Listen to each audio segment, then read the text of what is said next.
All right. So, what's up, Vaush's audience? I've been spending my whole morning studying you, Vaush. I've listened to you quite a bit before, but I did like a crash course on you and your views and your ideology. So, I think we'll have plenty to talk about. Yeah, I try my best to put my my good foot forward, so hopefully I didn't look too bad. Can you introduce yourself to everyone? Hit them up. Name, uh, things of interest, Yeah. social media pronouns, so on. My name is Dylan Volk. I sometimes go by Dylon, but Dylan Volk seems to be the move now. I am a social media personality and author and public speaker. I was doing public speaking a lot before COVID. I wrote a book, this book right here, on my shirt, and it's Bad Choices Make Good Stories, My Life with Autism, and it's my auto bio of living in multiple different states, trying to fit in with many different crowds, from Black people to gay guys, lots of dating, and going to jail a few times. And it's the first book with emojis. It has emojis through the whole thing, like see right there. I might actually be able to read it then. Yeah, and the audiobook is also available. I got the audiobook. I personally narrated it. So in that case, you don't need the emojis because I am your emojis. And that's on Audible or badchoicesmakegoodstories.com. Do you say the emojis out loud when you get to them in the text? Like, do you say, you finish the sentence and then you say like smiley emoji? How do you handle the integration there? No. For the audiobook, no, that's the thing. You don't need the emojis for the audiobook because you've got me narrating it. So okay, okay, gotcha. It's you're the trade-off. You get one for the other. Gotcha. All right. Well, what did you have in mind to talk about? I've got a whole list here. Well, first, I just want to say I have a lot of respect for you, especially because you're so down to debate people that you disagree with, and I think that that's a great quality. I think you're massively entertaining.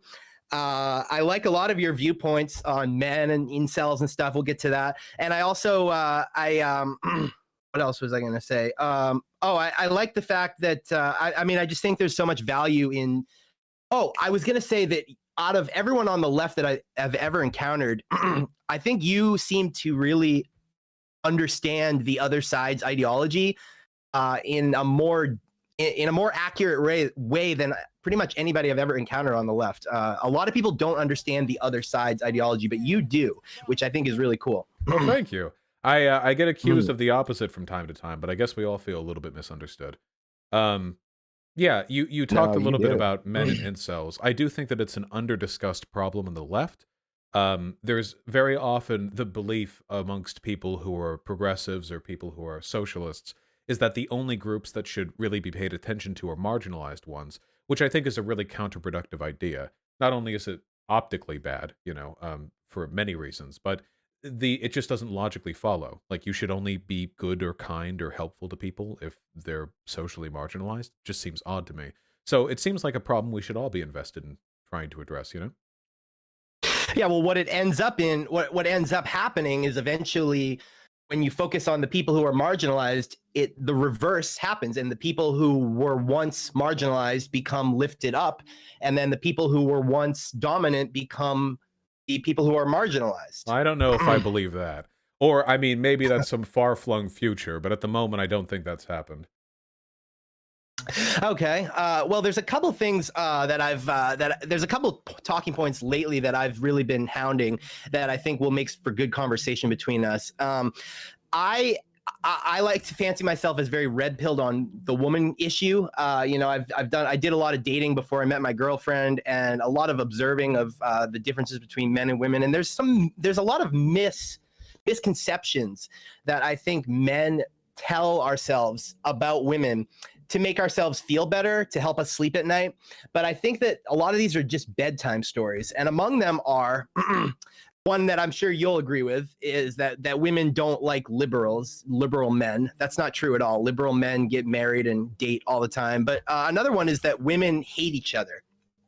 There's this idea that, nobody hates women more than women. Women hate each other. That's sometimes true. Obviously, they can get catty, but much more often, what you actually see if you observe women is women rolling out the red carpet for each other. I think most of the time, women treat each other much better than they treat men, or even than men treat each other.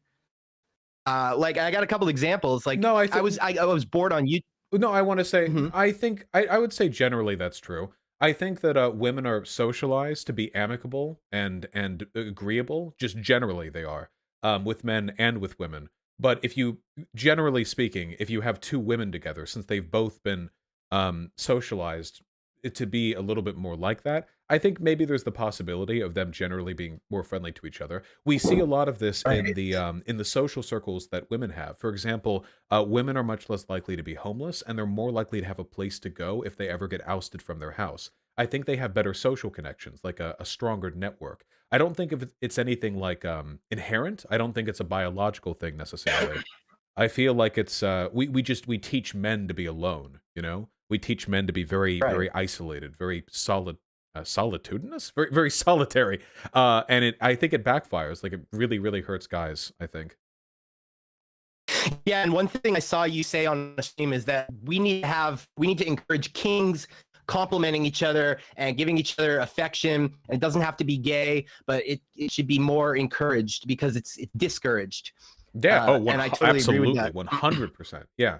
Like because we don't Yeah. because like wait, when you were growing up, did you ever just get compliments from guys or even from anyone really? Like growing up, Right, exactly. yeah, no, I didn't. Maybe from like friends, like a couple of times, maybe, but for the most part, that just doesn't happen. I think a lot of guys are worried about complimenting each other because they don't want to come off gay or anything. But it's not just the gay thing. It's also like I think it's about the constant posturing. Like they insult each other instead, but the insult's supposed to be like friendly.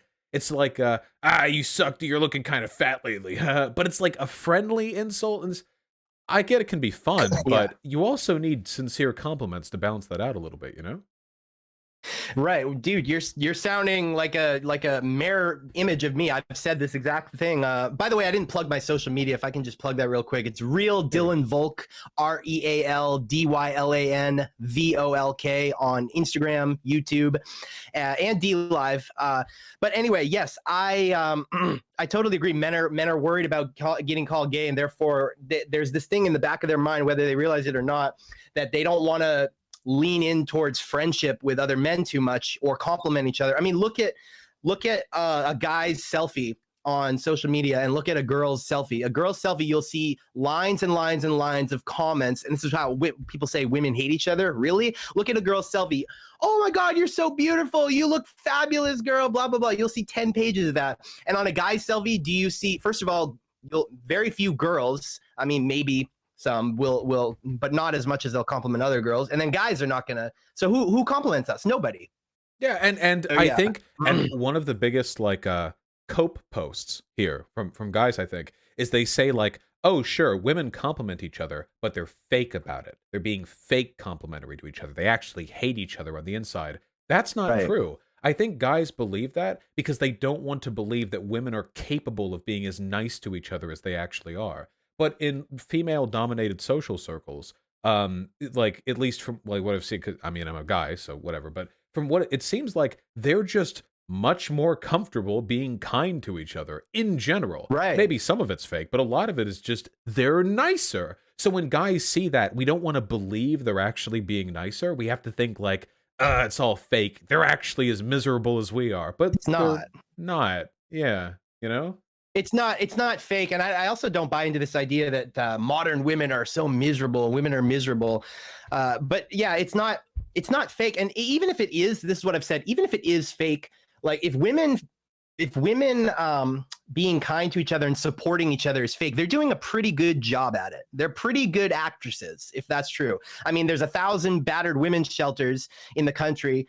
And only 2 accept men, even though domestic violence happens just as often against men as it does against women. Would there be that many men who want to go to a battered shelter? Probably not. But the fact is that they don't even accept it if there were.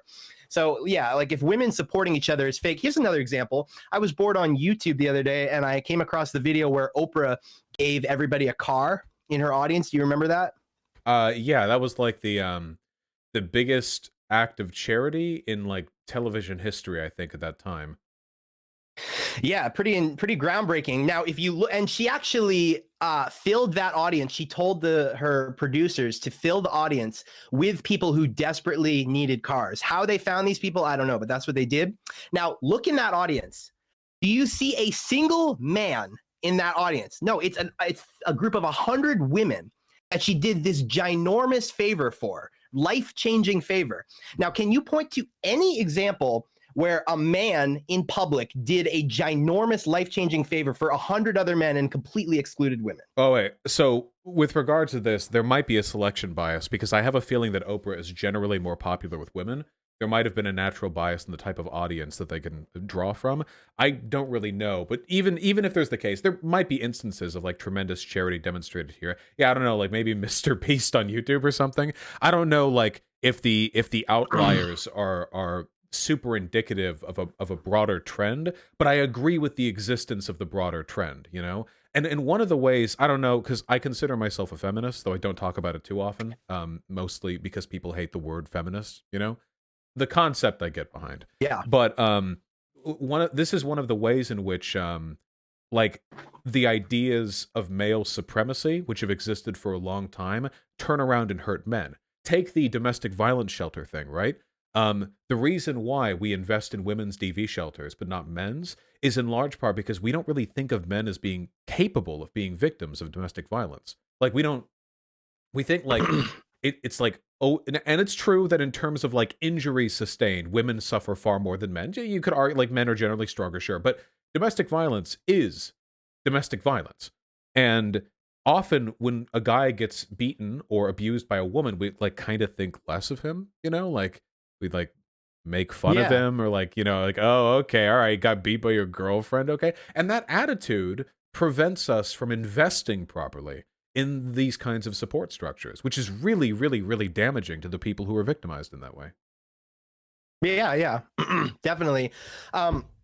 You have said, well, first of all, so before we move on from this, why do you think it, well, I guess you kind of said because men don't want to think that women can actually be that kind to each other, but why does this myth even exist? You know, I posted something about this the other day, and even my mom, who's obviously a woman, she was telling me, oh no, it's all fake, women supporting each other, it's all fake. You know, why does this myth even exist among women? I think, okay, here's my opinion, okay? I think when women say shit like that, they're Chad-splaining, okay? You know when a super hot guy is like, oh, it's not too different, it's not about looks, it's, you know, just be confident. I think that's what it's like. Women often, not all, but some women don't realize how much harder it is to socialize as a guy. And for that reason, because they don't know where the ground floor is at, they think where they're at is like not even especially, because a lot of women don't get this. And this isn't their fault. We live in the circumstances we live in. There are guys who have nothing. No one. They have nothing. They can't talk to their coworkers. Nobody cares about them. They have nothing, absolutely nothing in the world. Now, there are women like that too, undeniably, but I think there are quite a bit more men. And when men in that position, like, hear from a woman, like, oh, we're all just catty, I don't think that's true. I think that for the most part, the baseline for a woman is going to be way more sociable than the baseline for a man. And you see that backed up in a lot of ways when it comes to social networks, number of friends, when suicide rates, like that kind of stuff. These numbers seem to indicate that men are experiencing a significant problem, you know? Oh yeah, I've always said that if women had to be men for a week, they would jump off a bridge. To an extent, I really do believe that in some ways. Now, there are, of course, massive benefits to being a man in terms of socialization, in terms of like professional legitimacy, in terms of safety, huge benefits. But in terms of social acclimation, I can understand how it would be like super, you know, like really jarring. ContraPoints. Do you know who ContraPoints is? Yeah. ContraPoints actually said this in her video on men, because she said that she was raised, socialized as a man, because she's a trans woman, and she had a little bit in the video where she said, like, having experienced dating from both sides of things, as a man and as a woman. She's a woman, you know, but, you know, socialized as a man and as a woman. I think I would take some of the downsides associated with trying to date around as a woman than I would have as a man, because as a man, nobody cares about you. That doesn't mean, of course, that women don't Right. suffer from problems. They do, quite a few. It's just that is a way in which I think men have it worse, the social element. Yeah, yeah, definitely. No disagreement from me there. The other thing that I feel like men have really struggled with compared to women is advocating for themselves, right? There was this video I saw. I don't know if you've ever seen the video "Welcome to Hell" on SNL. It's like this song about how women have been about the Me Too movement and how women have been doing so badly for hundreds of years, and now the Me Too movement has finally shown what they've been complaining about for so long. And I was just watching that, thinking to myself, if only men were as good at advocating for themselves as women are. The men, I feel like, tend to suffer in silence, you know, because we don't want to get called names. And it's another thing that, like, a stigma if a man complains or advocates for himself or speaks up, says, hey, this is unfair, blah blah blah, I deserve XYZ, this isn't right. And it's like, oh, what, you're a pussy, you can't man up, and da da da da da.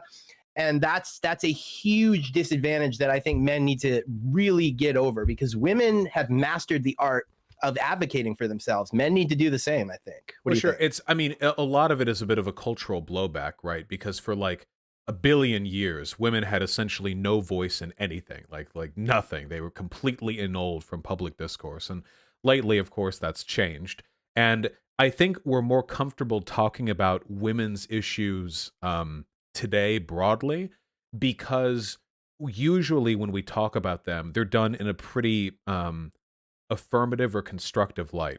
Unfortunately, the men's rights movement has been largely tainted, I think, by a lot of misogyny. It makes it very difficult for them to be taken seriously or addressed in the public light.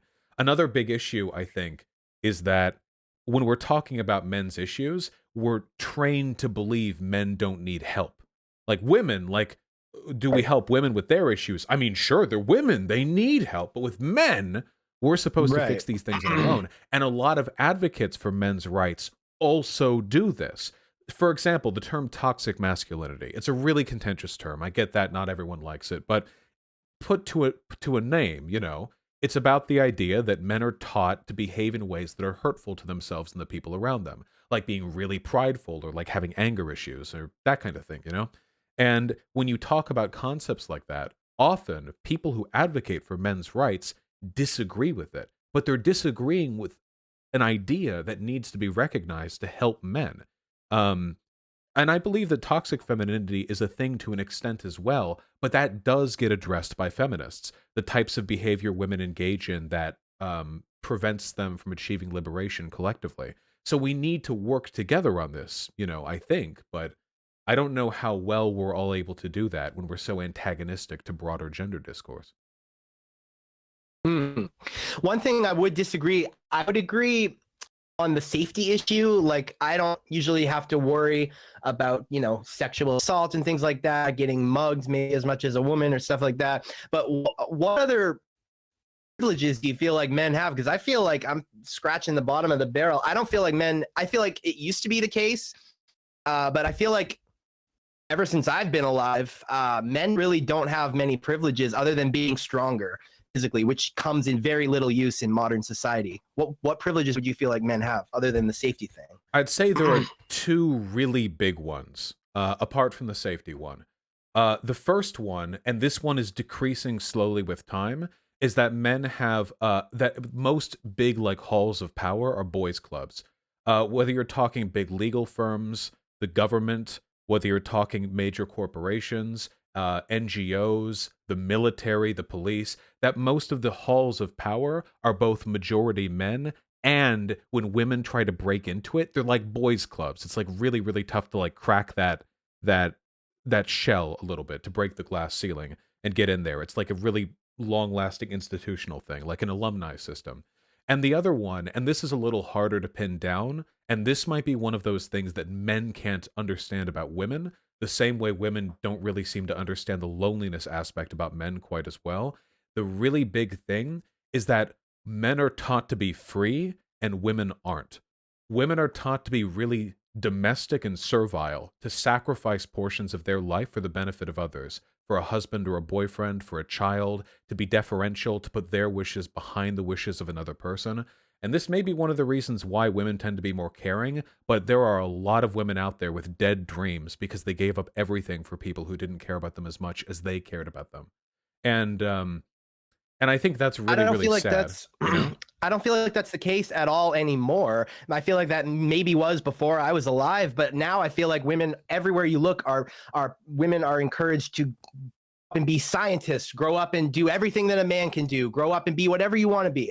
I see that message everywhere. And also I feel like all those things that you named that are supposedly boys clubs, I feel like they would all be super happy and eager to welcome a qualified woman into the ranks, because I feel like men in general don't have in-group preference and women do. And I feel like any male space is always like happy at best, or at worst desperate to get women into it and be including women. That's why I say there's no man who would do like what Oprah did and do that ginormous favor for men and exclude women. I feel like men Oh, sorry, I didn't mean to interrupt. I feel like men always want to include women in their spaces generally, or are much more open to it than the other way around. I think men might want to include women in their social spaces. I mean, we all like being around ladies, I suppose. But when it comes to like the halls of power, I think there's a pretty. I know there are studies on this, for example, in terms of how seriously women are taken in corporate environments, but it really does seem like women just aren't taken as seriously in these places. And what is a qualified woman exactly? Very often, the mannerisms that women tend to exhibit, from the tone of their voice to the way they speak and walk to their frame to their demeanor, are considered unprofessional in and of themselves. Take, for example, a boardroom full of stockholders, and the halls of power that exist there, corporate power, Mad Men type stuff. We're talking old guys, mostly white, 60s, 70s. These are people whose understanding of power, whose belief in power is heavily informed by the biased social structures they were born into. Now, I will agree with you on one thing. If we're talking if we're just talking about media, then I would say that, yeah, men and women have achieved parity in terms of how they're presented. We see female empowerment all over the place. In fact, we see it far more than we see explicit male empowerment. If we only looked at media, produced artwork for the world to consume, I feel like it would feel like things are more even, or maybe even balanced in favor of women. But I think that imbalance is to compensate for the world we live in, which is biased heavily against women. It's like how black people are disadvantaged in a ton of ways, but if you look at like media, you're going to see pretty much only pro-black or pro-diversity stuff, unless it's explicitly like conservative political spaces. But general neutral spaces like corporate messaging, it'll be like pro-BLM. But then you look at the world you live in, and the world you live in is like police brutality, drug war, criminal justice bias, and it's like, oh my God, the discord between these two worlds is so significant, Yeah. Okay. Interesting. Why there's so many things I want to get to here. One thing I wanted to get to is the you said on a stream that the manosphere community, they used to call it the pickup artist community, but that kind of thing, they promote fake confidence as opposed to real confidence. I think that was something that was true like 15 years ago when it first started. You remember the show The Pickup Artist on VH1 with Mystery? Yes. Yeah, I remember. Oh, I remember that. Yeah. Yeah. Oh yeah, see that I feel like shit is when it was like a checklist of, okay, now when she touches your shoulder, you have to neg her, turn to your side and do this. But then after, when I got into it, which is like 2009, 2010, and from there on, it's been a big active effort. I've seen pretty much all the public figures in that community promote actual confidence and kind of go against that confident checklist that you're talking about, where it's like, okay, now you have to neg, now you have to do this. Yeah, like see a lot of oh wait, you cut out. You said you see a lot of. I see a lot. I haven't looked at this stuff in a while, but like I was into it in like 5 years ago, and it was, even then it was a lot. Pretty much everybody was talking about how you can't have this fake confidence checklist of things. You've got to go for building real, true confidence. Yeah, I guess it really depends on the space you're in, because I've oh man, confidence is a really tough one. I've seen a lot of these pickup artist communities be like infested with misogyny. Not just like pro rape people, like crazy, crazy, like far right women or subhuman types. But there are also like pro confidence communities that are a lot more politically neutral. And I guess it really depends on where you're getting it from. As a general rule, the checklist thing is super, super dumb. Okay, that peacocking shit where you wear like some loud article of clothing to like attract attention, or you're like doing brain math on like where her pupils are facing so you can calculate how long you have until you have to mention like how much money you make, like that shit. It's completely ridiculous. It turns all these guys into paranoid wrecks where they're like jittering constantly, like viewing women as math problems, which they're not. The confidence is it's simple to understand and incredibly hard to achieve. You just have to chill out for a second, Yeah. have a baseline awareness of who you are and what you're doing, and just try to be pleasant around people and think that that you are worthy of their attention. Like fundamentally, that's all that it takes. That's the work right there, you know. And I think that on the whole, that advice, the tools necessary to achieve that, are not best conveyed by pickup artist communities. I feel like they tend to view women adversarially, like a challenge to be overcome, rather than like a friend to make or a partner to walk towards mutually. You know. Yeah, And I well, say that's that by the part of way. that is because Oh, sorry. I just want to follow that up with one quick thing. I say that, by the way, as like a very anti-monogamous, not anti-monogamous. That's kind of dumb. I'm not a monogamous person. Hookup culture is totally fine by me. The process of meeting people and trying to like quickly like seduce them, I don't have a problem with that at all. I'm not saying you have to like form a loving marriage with every person you ever make eye contact with. I'm just saying I think the process of building that confidence is not always best achieved through those social circles. yeah, I mean, part of it is that men and women are just so sometimes their nature is so different. I've often said this might piss off a lot of right wing Christian types, but I've often said if I was God, I would have designed them to be more similar than they are. I think That's what femboys are too for, right? different. And what? That's what femboys are for, right? Oh, I don't know. I guess so. Sorry. Bad joke. Sorry. Yeah, you've said that you complain about women. I mean, you have some complaints about women. I think I heard on a stream you were kind of just jokingly saying like I complain about women all the time. What would you say your main complaints about women are? I I think it can be very cathartic to make general complaints about groups of people, including women, as long as you do so in a way that's constructive and doesn't enable like misogynistic attitudes. So, one of the big complaints that I have with women probably is a lot of them don't seem to understand the like loneliness factor or the difficulty in socialization, but it's not like a problem with women. We all grow up with different experiences, with different understandings of the world, and for every issue that I have with like the general behavior of women, I exhibit probably similar problems on the other side of the spectrum, you know? I know there are issues that I have that I exhibit probably because of the way I was raised like as a guy, you know? Maybe like the pride thing or the like feeling like I don't need assistance on issues I clearly need assistance on thing, or the posturing that like these are probably because I was raised and socialized as a man, you know? So I'm just saying the complaining is more of like a lighthearted, we all have our problems type thing, more so than a serious gripe. Yeah, it can bring us together.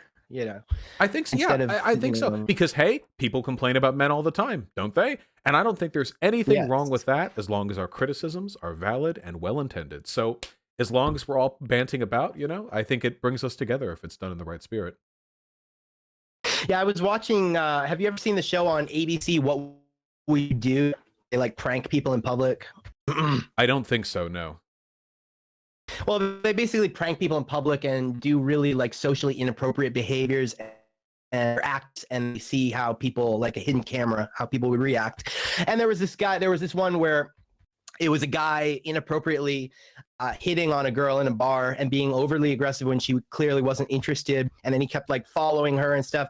And there was this, you can imagine what the sentiment, the takeaway was, is like, oh, men men can be these terrible, aggressive predators sometimes. And but the thing is, there's no understanding as to what men are expected to do is incredibly difficult. We're expected to make all of the first moves and all the initiation, and that's fine. I understand that, but it's incredibly difficult to do that. Many men are not able to do it. I mean, it's a very tough game, and there's no understanding of like an analogy is basically what you're expecting men to do for companionship is basically like the equivalent of a basketball player who can like dunk half the shots he makes. And a lot of people just aren't that good at that very difficult game.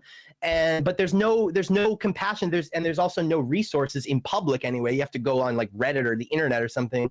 There's no public resources to help men get better at game. They're just expected to know it, and if not, well, screw them. And you better not transgress or do anything inappropriate while you're attempting to be good at this game. Otherwise, we're all gonna fucking come at you for for protecting in favor of protecting the women. Would you agree with that? Yeah, I think so. I think I have two main points on this. I think the first one is I agree that trying to hit on girls is really, really hard. I'm pansexual, so I get along with everyone, I guess. And flirting with men is incredibly easy, You can just walk up to a guy and like shake his hand and then just wrap your arm around him and just head on off, It's just very, very straightforward. Very direct conversation. Not that I've done that, but yeah. Right, of course. No homo, yeah. But very, very straightforward. With women, there's like this whole game, and I understand why that game exists. It's because a lot of women are oh god, there's so much I want to say here. So it's two main things, okay? Women are hard to get relative to men, but there are reasons for it. And the two biggest ones are A, women are taught that giving sex up easily makes them lesser people, and B, women are at a greater risk of sexual violence. So they're at a greater risk hooking up than we are. When I like hook up with a Tinder date and I go over to like her house, I feel totally comfortable. Like completely unthreatened. I've never even thought, if I show up, the only thing I'm nervous about is like the process of hooking up with a person, first time, whatever. I'm never thinking I might be in danger here. That is 24/7 on the minds of women when they hook up with somebody new. I get why they're hesitant. And so I know why this game exists. The way to address it, or the way to make it easier, I think, is to lessen some of the features that make women afraid. And one of the best ways that we can do that is, it sounds really, really dumb. I don't think a lot of men know what consent is. Just from the conversations that I've seen online, I think a lot of men legitimately have no idea what it means to have like a person want to have sex with you, because they aren't taught it. They know what having sex is, and they know like that it's good when the woman wants it, but there's like this muddled, like they don't really know like how to see or confirm, and I think that makes them behave poorly, to say the least, and that makes women nervous. So it's a problem, I agree. Seducing women is hard, but to fix it, it's not just about becoming more confident. It's about encouraging everyone to behave in ways more amicable to safe hookups. I think that would make things a lot better. The dating scene, at least, Interesting. Well, we're agreeing on more than I thought we would. Hey. No, I'm happy to have the conversation. Yeah, no, I appreciate you coming on. Happy to have the conversation. Another here's a big controversial myth that I've been banging the drum on for years that I get a lot of pushback for. All right, get ready for it. I don't think that women generally give a shit about money. And you see this idea everywhere. Oh, women, they want money. They're gold diggers. You got to be rich. I've never met a woman who gave a shit about money. Never. What do you think?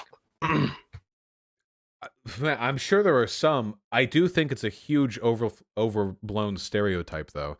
The idea that being super wealthy gets you the girl super duper easy. I mean, I'm sure there are some people like that, but I think for the most part, actually. Okay, wait. Can I share a thought with you really quick? You know how in like the red pill incel forums they talk about how like hot women only go out with like giga chads who are 7 feet tall with like monster cocks, and they make 6 figures and all that stuff, The 80-20 thing, yeah. Yeah, the 80-20 thing. In reality, I feel like so often I see couples and the woman is gorgeous and the guy looks like an ogre. And the guy's not even rich, you know? The guy's just that confident or that personable or that sociable, you know?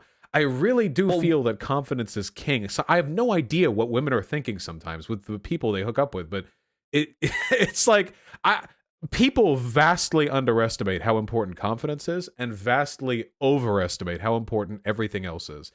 Which is sad because confidence is the one thing everybody can work on, at least a little bit, you know? Well, I should have followed it up with what they do care about is how a guy makes them feel. They care about feelings. To the extent that women care about money, like if you're a billionaire, you can probably get a girl relatively easily. To the extent that that's true, I think that that's completely understandable because I think money generally reflects several good traits in a person: hard work, ambition, intelligence, creativity, resilience. Somebody who's been very successful in life, assuming that they didn't just inherit the money or something. Most people who are rich, it's because they're very smart, creative, those things I just mentioned. What's wrong with being attracted to that? But so to the extent that women care about money, I don't think there's anything wrong with that. But I think they usually don't. They care about feelings. To care about money would actually be a very logical thing, and women don't think that logically. I think that I mean they care about a guy's personality, how a guy makes them feel, and generally I would say with the guys that look like ogres with beautiful women, anytime I've ever met an unattractive, physically unattractive looking guy who had a hot girlfriend, I can immediately understand why as soon as he opens his mouth, and he's always has game. It's the personality, and I can see clearly why a woman is with him. It's funny because the red pill line is like women are hypergamous and they are biologically designed to seek out the male that provides them the most utility. That's why they look for money first and foremost. That's why they go with the alpha Chad with the money and the big dick when they're young, and then later on they go with like the beta who will like raise their children or whatever. But in reality, and here's I think that everyone's super emotional when dating, okay? People will let their lives get fucking ruined, okay? By a person they're sufficiently attracted to or like makes them feel a certain way.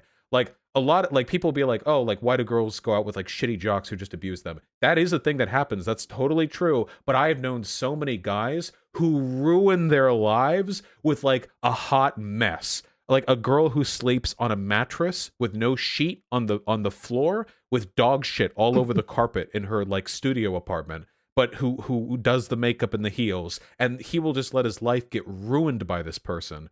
And so I don't know. Honestly, I think humans are really bad at picking out like mating partners with each other, which is probably not great, but I don't know. Which is why they had arranged marriages for many centuries. Oh, they probably weren't too happy either. If nothing else, I guess that simplified the process. But I feel like it would all be so much easier if we could get together and we could just like revel in the shared humanity of how much dating sucks.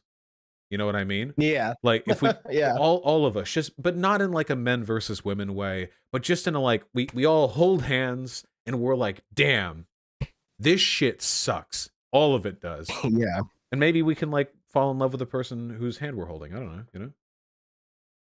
Yeah, one time I had a girl actually call the cops on me for harassment because I was texting her over and over again, and then a month later she unblocked me on Facebook, and then I apologized to her, and then she ended up coming over to my house that night and sleeping with me. A girl who had called the cops on me. I can't. I know. Well, I will say this much, by the way. This is, you know how like there are experiences women and men have that they don't share with each other, so we just kind of grow up and we don't really know how it is on the other side. I spent my whole adolescence learning about like crazy bitch ex-girlfriend stories. I heard them all the time. Every guy had one of these stories. My ex-girlfriend was like this, my ex-girlfriend was like that, all the time. But and I didn't realize this till I started interacting with guys. Women have the same stories, but they're so much scarier. I feel like for guys, the story is like my crazy bitch ex-girlfriend like lied about me or like humiliated me or took my money or something. And all the crazy ex-boyfriend stories are like, I nearly died.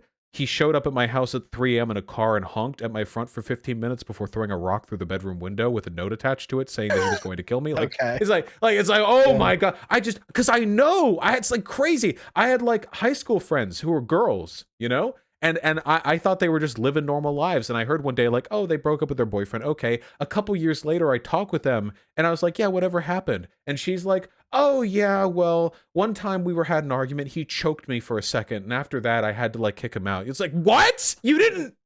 That's what happened? What? Yeah. I don't know. Yeah, I don't know. I just feel like there are a lot of parallels across the board here, you know? Yeah, definitely. So you said you were at Politicon. I was there, and I didn't. Oh no, I want to be you there. I couldn't go there because of COVID, but I want to go there next year. Politicon is the best. I was so sad when they didn't have it last year. I love Politicon. I would love to see you on stage with one of those debates with Sally Cohn or something. Yeah, sure.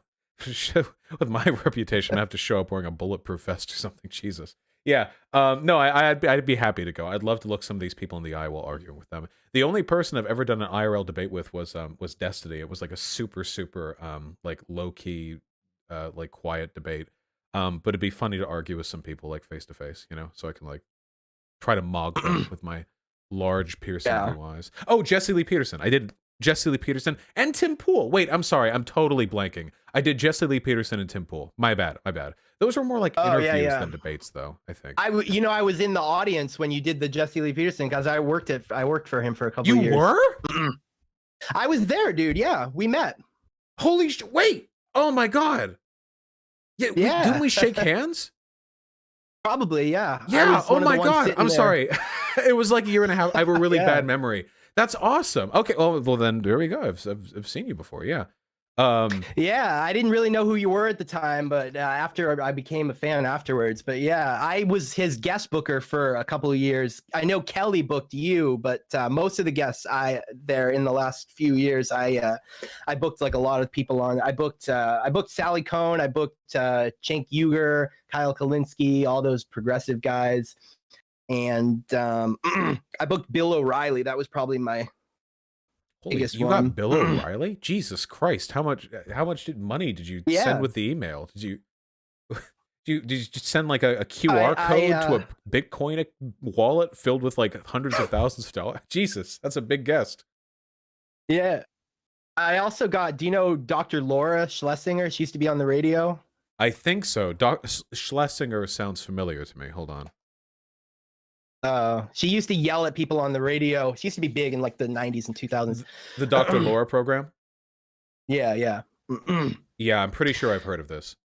Oh, I recognize her face. Yeah, she has the pixie cut thing. Yeah.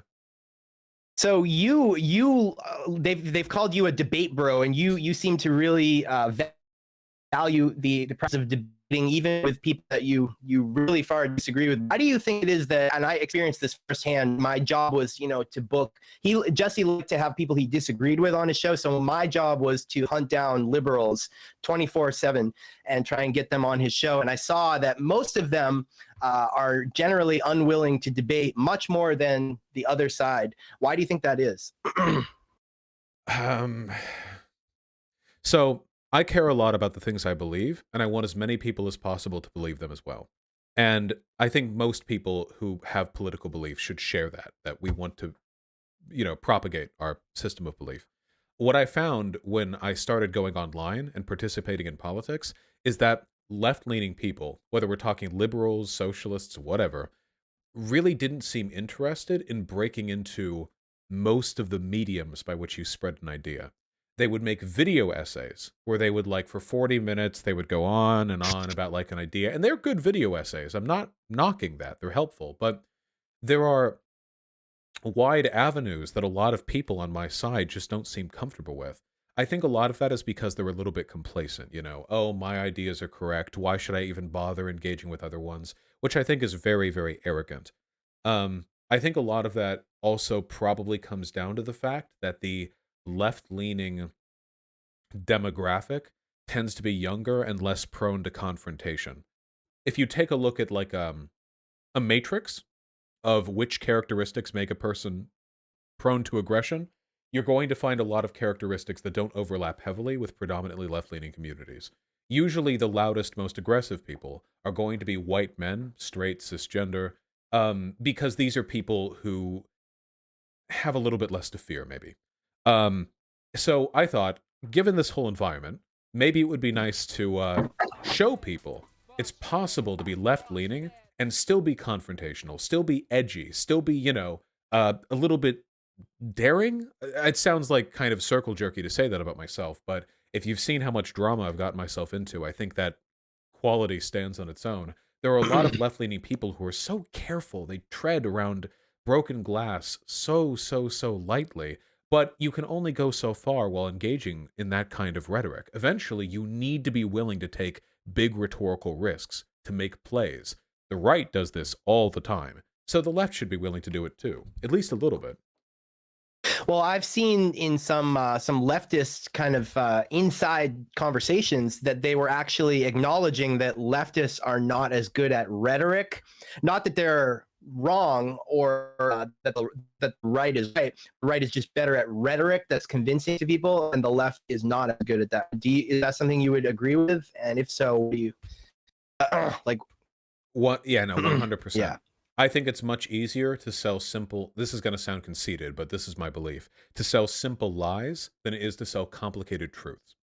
Now, you can sell complicated truth, or sorry, you can sell simple truths. Bernie Sanders did that really well. Did Bernie Sanders go on and on about Marxism, Leninism, or about like the labor theory of value? No. Bernie Sanders spoke on very simple issues, important issues, and people liked him for it. But a lot of left-leaning people get caught up, they get trapped in this aesthetic of academic or pseudo-academic engagement that makes them insufferable to the average person. It's not that they read and that's a problem. It's good to read. It's just that they forget how to talk to normal people. When I imagine like a right-wing pundit, I imagine somebody who is deeply in touch with what an American wants to hear. That's what people like Tucker Carlson, what people like Rush Limbaugh, what people like Bill O'Reilly do, Even if what they say is BS. Mike Enoch. To an extent, I mean, yeah, if you're a neo-Nazi, then yeah, the people want to hear that too. They say things people want to hear. They're good about that. But people on the left, they aren't quite as good at that. They say what they want to say. They're not as good at meeting people where they are. So these are things we need to get better at. We need to meet people where they are. You're reminding me a lot of, are you a fan of Ben Burgess? I have some disagreements with him, but he's done some spectacular work that I really appreciate. Yeah. Have you ever seen the interview? I booked him on the Jesse Lee Peterson show. Did you see that? Believe it or not, I did, but it was a little while ago. I don't remember all of its contents. Yeah. That is when, if you're ever bored sometime, the audience, after you're done watching this stream, Ben Burgess and Jesse Lee Peterson, they could have a talk show. Those two, the dynamic is so hilarious. Yeah, I remember there being Ben Burgess is what would you call him? Very what's the right term for this? Ben Burgess very feel like bouncy with his engagement, like yes and like he can run with a conversation pretty well, which I appreciate. It's been a long time since I've seen that. Do you think that there's a Jewish quality of being like skilled at debating, the verbal intelligence thing? Because one thing I noticed in that Ben Burgess interview is like when Jesse is like, is the system working for you? Why are you a socialist? And he goes, working okay for me. Now tell me why it's relevant. And he goes, let's just say it is working for me. Why is it relevant? That very debatey kind of conversation style. And I'm mostly Jewish myself, and I feel like I'm extreme. I feel like it is with me.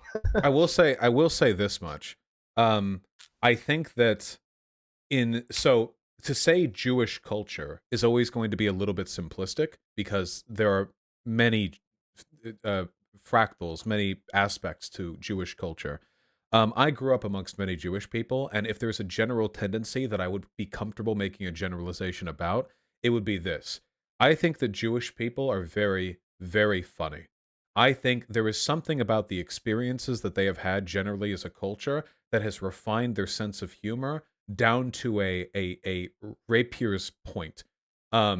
Which is why I think we have many Jewish comedians in this country. I think they do spectacular work for the most part, maybe barring Adam Sandler. You know, everyone has our exceptions, but I think I think that generally there's an appreciation for quick-wittedness. If you take a look at old Jewish stories as well, there's a recurring archetype of a person in an unjust system who is not strong, but is very clever and very quick-witted.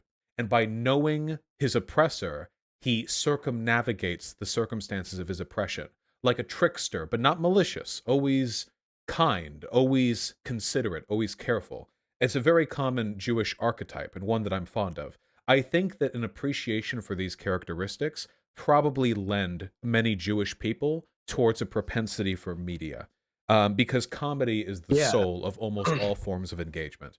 Now, that I'm not referring to some like super coordinated cabal or anything, but I think that there is a tendency there, and I think it's motivated. Oh, sorry, just need my microphone.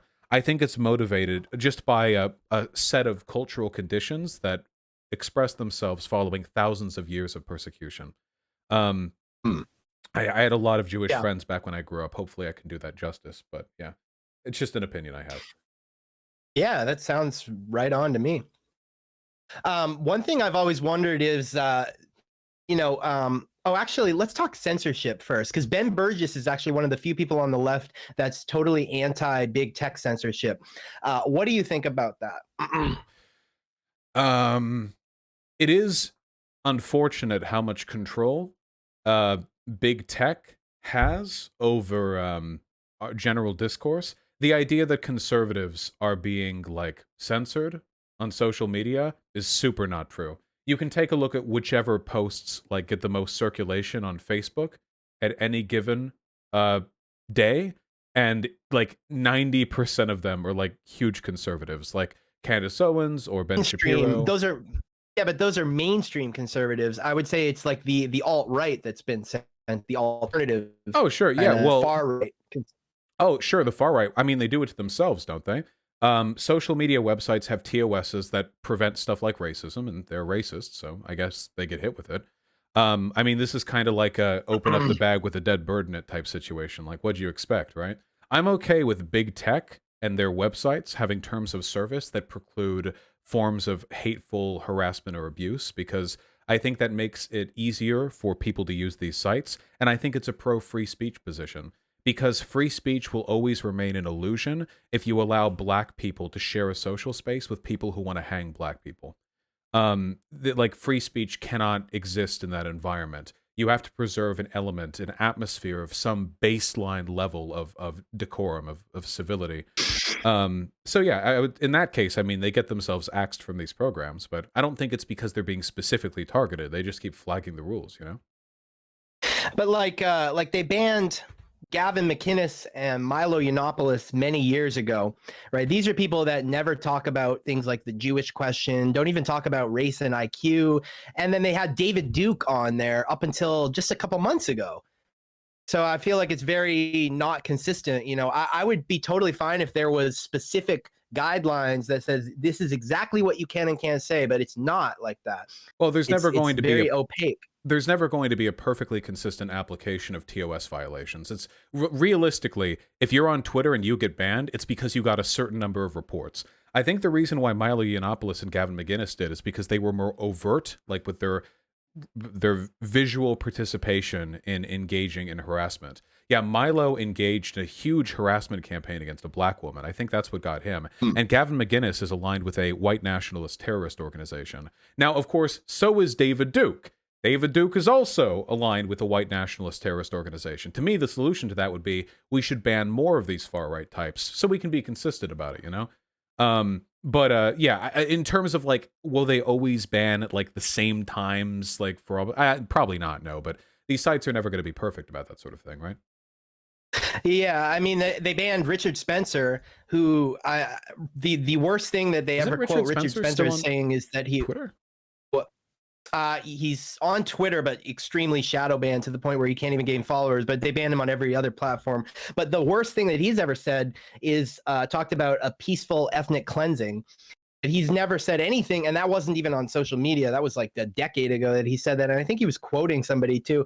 But he's extremely. If you actually listen to him, he's extremely like polite and moderate. He doesn't say anything violent. He doesn't say it. Well, he's polite and moderate in his behavior. His political prescriptions are those of a Nazi. Politeness doesn't really factor into the application of the TOS, right? We saw that when Milo Yiannopoulos, God bless him, leaked that audio from after Charlottesville, where like Richard Spencer tries his best to play this like, you know, buttoned up collar, like nice guy, you know, I'm your friendly neighborhood neo-Nazi. But then the leaked audio, he's like, he's like screaming racial slurs and like anti-Semitic slurs and stuff. And that's what he really is. You know, you can dress a Nazi up, you can, you know, put makeup on a piece of dog shit if you want, but at the end of the day, their ideas are harmful, and I'm okay with them receiving a proportionate level of social displacement. I mean, I don't know about him being banned on Twitter. I don't know what a shadow ban would necessarily constitute. As for other platforms, I'd have to look at the specifics of what led to him being banned there, you know? Interesting. So you would not be for them being regulated as a utility and basically only speech that literally violates the law and goes against is that the First Amendment does not cover being subject to banning. It could be regulated as a utility. The problem is, I think a lot of people underestimate how extensive harassment law can apply when you're falling under the purview of the United States like case law. So, for example, a lot of what the alt-right types get banned for off social media would get them thrown in jail if they said it to somebody's face. There are ways in which you can use language to, even with our First Amendment protections, you can be arrested for engaging in harassment. I mean, if you walk up to a Jewish person, start screaming like anti-Semitic slurs at them, you can absolutely go to jail for that, depending on the ways in which you do it in a bunch of circumstances. So it's important to remember they've gotten off easy because of the internet. The internet has been kind to them. In reality, if we deferred all of their behavior exclusively to the purview of the United States government, in all likelihood, quite a few more of them would be sitting inside of a jail cell. So, you know, be careful with what you wish for. I'm happy that the internet is selective with the types of people it allows to participate in public discourse. I'm not happy with who gets to choose who's allowed, but I am happy that there is a choice to be made, you know? Yeah, okay. Would you ever debate somebody like Mike Enoch? Because I have to say, I would pay to see you guys debate. He backed out of the debate. I was supposed to debate him. It was a 2v2 debate with myself and Destiny versus Mike Enoch and Stryker. But Enoch pulled out. He dodged, and he got replaced by James Alsop. And Mike Enoch, to put it lightly, was extremely lucky that he backed out of that. So I doubt he'll be interested in having that conversation in the future. Though, to be honest, I did not know that. I should say, though, he said he had some prior engagement. I can't know if he's being truthful with that. It felt like a dodge, but I can't know that for a fact. I will say, though, as time has gone on, I haven't been as amicable to the idea of like engaging in those types of discussions because I don't benefit from it and they do. My platform is huge at this point. I have access to all social media now that I'm banned from Twitch, but alt-righters would be lucky to get even a fraction of the exposure that I could offer them by having them on my platform. So I have to wonder sometimes, to what extent does debating them, even if it's fun, I like the debates, I love arguing with people I dislike and disagree with, to what extent am I bolstering them just by giving them the platform? Because I've seen this happen before. If you debate one of these types, even if you roll them, I mean, even if they get crushed, then they go on and they talk about it for months and they get engagement and media attention because they talk to me and they're like, oh God, you debate Vaush, like this whole thing. I noticed this happened a lot with the tankies that I disagreed with too. Like these little like Stalinist accounts, and they have no support, no followers. They come on here and debate me, and then after they leave, even though they get rolled, all of a sudden, like a bunch of their contemporaries race up to defend them, and they're like, yeah, you owned Vaush, and then they get more attention for it. So it's really up to like a calculation I have to make on the optics and the utility of having a conversation with somebody. Does that make sense? It's like a case-by-case thing. Yeah. Well, yeah, I would just say you've done it. You've done it enough that you've kind of earned my respect and earned your stripes at it. I mean, you even if you never did it again, you've already done it so many times. So I give you credit for that. I was also the one who booked you on. I also booked you on the Hake Report. Do you remember that? Yeah. Wait, how much of my career are you responsible for exactly? Are you just been like in the shadows, Yeah. organizing? Jesus, you're arranging all the pieces to give me the road for. I appreciate that. So it was a good conversation. That's the Jewish stereotype come to light. I'm the puppet master. The JQ, more like the Volk Q, coming in hot from the shadows. Oh, yeah. I'm terribly sorry to run it down. We're coming up on an hour now, and I have some stuff that I promised my audience. Do you have a final topic or a question that you want to hit on? Would you debate Richard Spencer? I would also love to see that. He feels like so irrelevant now. I would have to think about it. Principally, I'm not opposed to it. It would be interesting. I think I would mostly just want to like ask him about the leaked audio. And like, hey, you kind of played it being civil for a while, but you sound kind of crazy here, But on the other hand, he's irrelevant. I'm not entirely sure. I'd have to think about it. All right. Yeah, no, I think we pretty much hit on most things. I just want to, if I can plug my book again, if you thought that story about the girl calling the cops on me and then coming over to my house and sleeping with me was interesting, there is much more where that came from. Bad Choices Make Good Stories.com, and the audiobook is on Audible, narrated by me. Bad Choices Make Good Stories, My Life with Autism. And my social media is Real Dylan Volk. That's RealDylanVolk. And yeah, thank you so much for having me on. Thank you. I appreciate you coming on, seriously, and thank you. Please, from behind the scenes, continue to manipulate the world to allow me to rise. I really do appreciate it. Yeah. All right, man. Sounds good. Later. You take care now.